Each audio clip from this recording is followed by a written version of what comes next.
Karaniwan itong problema ng mga kababaihan, lalo pa yung mga pabago-bago ang timbang. Pero meron kaming nakilalang lalaki na ito rin ang pinoproblema, lalo pat ang sa kanya napakaraming stretch marks na nagtutubig pa.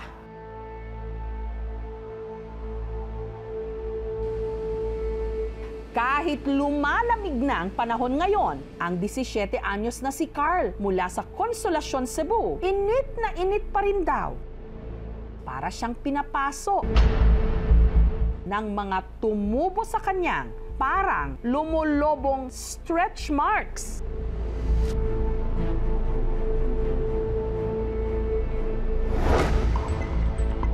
Meron sa kanyang tiyan, tagiliran, likod, hita, kahit pa sa maselang bahagi. Parang pinapaso ako ng uling, yung puwet ko, yung tiyan ko, umiyak nga ako nga eh. Sobrang init ang katawan ko. Kadalasang lumalabas ang stretch mark kapag biglaan ang pagtaba o pagpayat. Si Carl, payat daw talaga noon. Rumaraket sa pagmomodel hanggang naglabasan ang mga markang ito para maging komportable. Hindi raw siya gaanong nagsusuot ng pang-itaas. Maluwag din ang kanyang mga pang-ibaba. Binigyan ako ng panyo ng malamig at pinabuhos sa aking katawan. Limitado ang kilos ng binata. Sa lumang sofang ito, lagi siyang nakahiga, hirap bumangon at maglakad. Madalas ding nahihilo. Katunayan, habang ini-interview siya ng aming team, Nahilo ako. Sakit ang ulo ko. kaya hinayaan muna siyang magpahinga. Nitong Marso, nagsimula raw magsusuka si Carl. Kumakain ako ng sobrang alat tapos sumuka ako. Hindi ako nakatulog nga eh. Akala ko lang sa kinain kong paggabi ba. Ang unang diagnosis sa kanya, UTI o urinary tract infection. Antibiotic yung resita na gamot. Nawala naman ang suka ko. Makalipas ang ilang araw, ang mukha niya unti-unti na ring lumobo. Sabi ng doktor, allergy daw ako sa antibiotic. Tapos resita na naman ang pang-allergy sa mukha. Hanggang lumobo na rin ang kanyang tiyan at mga paa. Nawala yung paglubo. Tapos bumalik naman yung lobo. Ilang bisis na si Carl magpunta sa ospital, wala mang lunas ang sakit niya. Pagdating dito, lumulubo na naman. Hanggang unti-unti nang lumabas ang hinihinala niyang stretch marks. Pinabiyahin ko lang, parang wala lang. Hindi naman malalay, hindi nagdurugo. Ang mga simpleng marka, umumbok at nagtubig-tubig pa.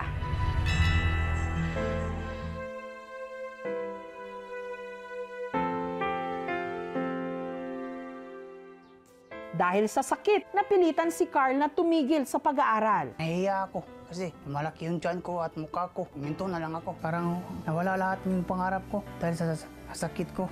You're all very sudden nang malaman namin na nanghingi daw ng tulong ang lola niya. Basically, hindi na nila kaya. Grabe na si Carl. Pati ang 7 taong gulang niyang kapatid na si Vita, natigil na rin. Mabigat sa akin kasi dahil sa akin, nag-stop siya. Naawa talaga ako. Pwede pa lang, meron akong sakit nga. Ako pa rin ang mag-aatod.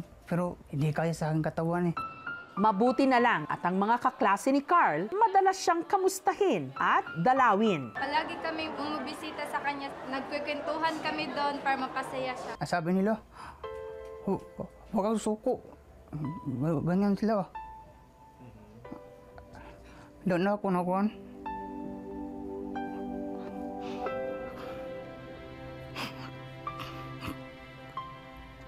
Saya lang ako kasi sa aking kondisyon. Mayroon pa nakuha sa akin na mga kaibigan ko. Hindi nila ako pinabayaan. Pero ang numero 1 umaalalay sa kanya, ang kanyang Lola Elsa. Si Lola Elsa ang naghahanda ng kanilang agahan.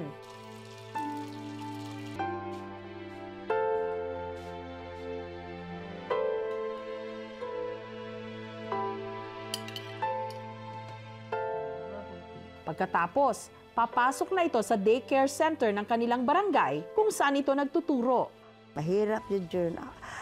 Kasi nag-iisa na lang ako. Wala akong pera.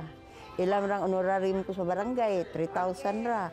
Thank you, Lord. Kung magpunta ako sa daycare, maiwan ko yun. Magdali-dali ako punta dito.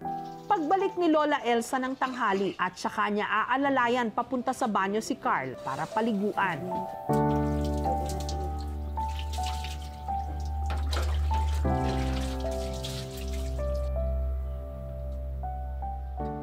Sa pagtulog, hirap din siya. Kapag umiga ako, nararamdaman ko yung tubig na tumatagos sa katawan ko. Biglang lumabas yung mga tubig. Hindi ako makatulog kasi lagi lang basa. Umiga na ako. Pagtapos, papakagising ko, napuno ng yung planggana. Yung lumalabas na tubig, sa isang parte lang ba o sa iba't ibang parte? Isang parte lang ng katawan. Saan? Dito lang. Ba't dyan lang ba lumalabas? Dito yung natamaan niya malaking ballpen. Para pigilan ang pagtagas ng tubig, tinatapalan ni Carl ng electrical tape at bulak ang kanyang mga sugat. Anong sabi ng lola mo? Hindi ko rin halagyan ng tape kasi may infection daw. Pero ayoko talaga. Halagyan ko talaga ng tape. Sa edad na 72, hindi pa rin makapagretiro si Lola Elsa. Siya lang daw kasi ang inaasahan ng kanyang mga apo. Nandyan na ako sa tawag-tawag natin na pre-departure area. Yun na paano may tungkulin pa man ako sa kanila. Hanggang may buhay pa ko. Magtiis ko pa lang sa kanila. Nasuri lang ko kasi may sakit si Carl.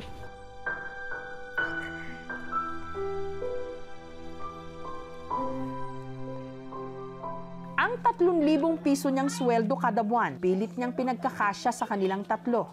At kahit lumalabo na ang kanyang paningin, ni hindi niya magawang magpa-check up. Inuuna raw niya kasi ang mga gastusin para kay Carl.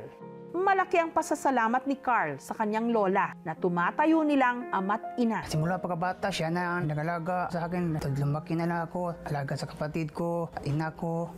Ang ina ni Carl nawala raw sa katinuan matapos siyang isilang. Nagbuntis siya ni Carl, iniwan siya. Kaya nagkaganyan siya. Hindi ko maintindihan, parang bigla na lang kumagalit sa akin. Sinasaktan ako, pinahirapan ako. Natapon niya ako ng mga pera, mga pagkain sa mukha ko. Iniintindi ko na lang. Ang kanyang ama naman, ni hindi nila nakilala. Sa mga pagkakataong sinasaktan daw si Carl, ang kanyang ina, si Lola Elsa ang nagtatanggol sa kanya. During that time, parang iniwan na ako ng Diyos. Mawala ako. Paano naman yung dalawa? Yung ina niya, mentally ill man. Basta kaya na pa nakatawan ko. Mag-service yun ako sa kanilang dalawa. Saka na yung 3 anak. Saka yung ina. Sa lahat ng kanilang pinagdadaanan, pinipilit na lang daw nilang magpakatatag. Hanggang nitong Hulyo, si Carl lumobong muli ang katawan. At sa pagkakataong ito, hindi na bumalik sa normal dahil na-diagnose siyang merong nephrotic syndrome. Ang nephrotic syndrome ay isang sakit sa kidney na kung saan ang salaan ng bato ay may defect. Lumalabas ang protein na dapat hindi lumalabas sa kidney. Hanggang lumala pa ang kanyang kalagayan at unti-unti na ring naubos ang kanilang pondo. Magpunta ako sa mga kaibigan ko. Humiram ng pera. Hindi ako mahiya magpunta sa mga politiko. May maawa naman sa akin. Nagpray na lang ako. Lahat ng mga santos, tinawagan ko. Parang gusto ko nang sabihin sa kanya, tama na lang, nahihirapan ka na lang, madami ka ng utang. Sa Diyos na lang tayo kumakapit la. Nagdesisyon silang sa bahay na lang ipagpatuloy ang pagpapagaling ni Carl. Parang mamamatay na ako sa hirap. Naisipan ko talaga na pumili ng kabaong. Parang hindi na kaya sa sakit ko eh. Sabi ko, huwag kang mawala ng pag-asa. Bata ka pa. Marami pa kang araw sa buhay mo. Sabi ko nga, sana akin na yung sakit mo. Kasi hindi mo naman kaya niya. Sabi rin niya, huwag Lula. Sa akin lang po ito. Kasi matanda na kayo. Lumalaban talaga ako para sa lula ko, sa kapatid ko, sa ina ko. Nitong nakaraang linggo, muling nagpakonsulta si Carl sa doktor. I was the doctor of Carl 3 months ago. Yung nephrotic syndrome, yes, matitreat. Sa case ni Carl kasi, sir, full dose na yung treatment niya ng steroids. Kaso lang, hindi siya nag-respond. Ngayon, ginagawa namin is chemotherapy. I think for Carl, it's best to do kidney biopsy. Yung marks ng skin niya, delikado yan pag nasusugatan. Na-overstretch yung skin, syempre, papasok yung bacteria. Then, magkakaroon siya ng infection. Ayon sa pedia nephrologist na si Dr. Maria Angeles Marbella, ang mga marka na tumubo sa katawan ni Carl,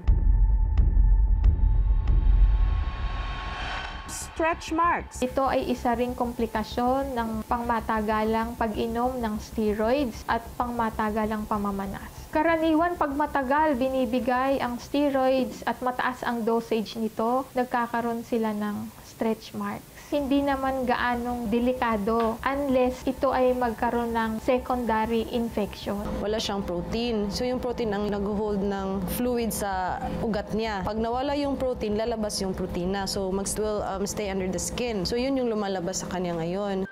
Ang hindi niya alam, Thank you. ang kanyang mga dating kaklase, may inihandang sorpresa. Nag-solicit kami, yung parang nag-ikot-ikot kami sa school namin, tapos nanghingi kami sa mga estudyante na kahit anong amount nga gusto nilang ibigay. Sa pag-uwi ni Carl, may maagang Christmas gift para sa kanya. Lola, may mga regalo po kami para po sa inyo po. Isang buwang supply ng kanyang mga gamot.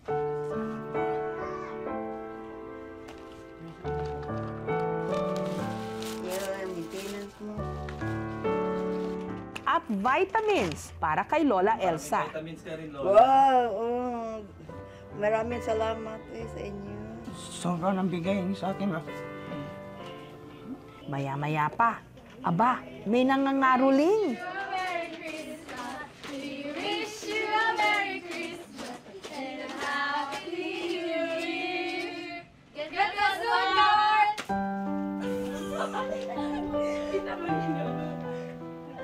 Pero sa halip na humingi ng aginaldo, From Leo, Bak, huwag kang susuko, laban ka lang. I love you, Bak.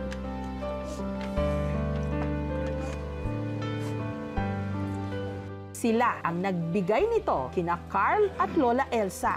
Ako nalipay sa munda ko, kaya ako na nagmahal niya, napadialain.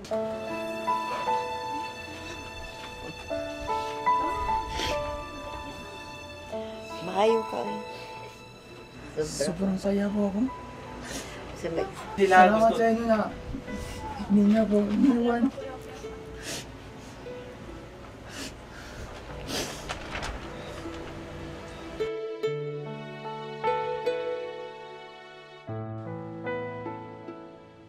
Ang malaimpyernong init daw na pakiramdam ngayon ni Carl dahil sa kanyang kondisyon, pilit niyang nilalabanan at wala siyang ibang pinanghuhugutan ng lakas kundi ang kanyang mga mahal sa buhay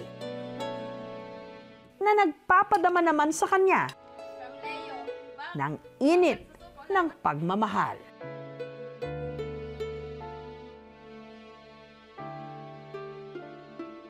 Thank you for watching, mga kapuso. Kung nagustuhan niyo po ang videong ito, subscribe na sa GMA Public Affairs YouTube channel. And don't forget to hit the bell button for our latest updates.